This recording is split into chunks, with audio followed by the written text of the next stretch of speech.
Hello बच्चों, सो बेटा let's see the question and the question says which one of the following aqueous solution will have highest boiling point। तो इनमें से बेटा सबसे ज्यादा बॉइलिंग पॉइंट किसका होगा? देखिए बेटा, that we know that कि भाई elevation in boiling point होता है this is I into Kb into N and delta Tb can be written as Tb minus T naught B equals to I into Kb into N। तो बेटा देखिए हमारे पास यहां पर क्या है, we are having different concentrations for this, अलग अलग कंसंट्रेशन है।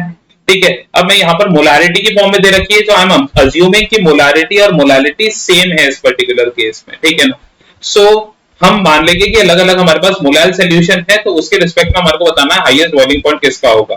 वेल आप देखिए बेटा, केबी तो सबका सेम होगा क्योंकि एक्वा सॉल्यूशन है तो सॉल्वेंट पानी ही रहेगा, उसके लिए केबी डिफाइंड होगा। सो I इंटू एम बेटा जिसका ज्यादा होगा उसका टीबी माइनस टी नॉट भी ज्यादा होगा, हाँ या ना।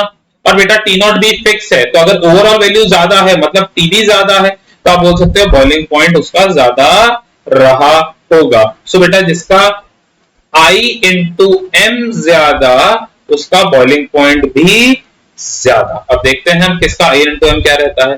तो बेटा ग्लूकोज की बात करता हूं, ग्लूकोज, तो इसके लिए अगर मैं I इंटू एम देखूं तो I तो इसका हो जाएगा 1 और मेरे को दे रखा है कितना 0.015 0.015, so this is 0.015 over here.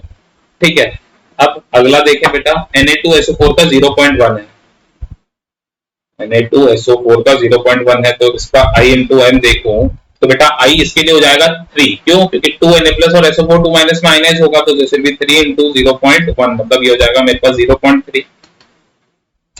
अगला है KNO3 का 0.01,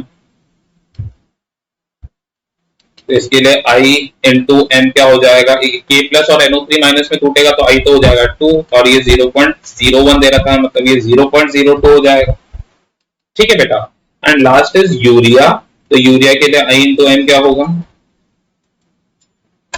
तो I तो इसका 1 हो जाएगा, M को 0.015 दे रखा है,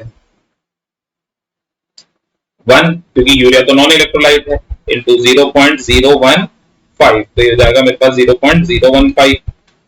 ठीक है बेटा, तो इन सब में से सबसे ज्यादा I इंटू एम तो 0.3 ही है, मतलब इसका I इंटू एम सबसे ज्यादा है, तो इसका बॉइलिंग पॉइंट भी सबसे ज्यादा रहा होगा। So the boiling point of this will be सबसे ज्यादा क्योंकि इसका I इंटू एम सबसे ज्यादा है। So for this the correct answer is option number B. So I hope you understood it well. Best of luck. Thank you.